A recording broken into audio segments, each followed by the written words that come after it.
Welcome to the instructions on how to make your own Automata kit. So let's have a quick look at what should be inside your kit. You should have 3 bags, set 1, 2 and 3. This is set 1.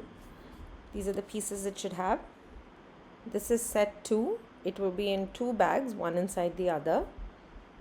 And this is set 3. Let's also go over a few words before we get started. So this is generally the picture of what you're going to be building in the end. So the long rod in the middle is called the axle and it's connected to a handle that you will turn. The 3 pieces below which are connected to the axle, one is in the shape of a circle, one an oval and one like a double half moon, are called cams, and they are what help in converting the rotatory motion of the axle to a vertical motion of the followers, that is the flower, the ghost and the bat. Those are called as followers. So this is the uniqueness of the automata that we're making. We're rotating it, but it's actually going to end up moving things up and down, or it's going to change the axis of motion.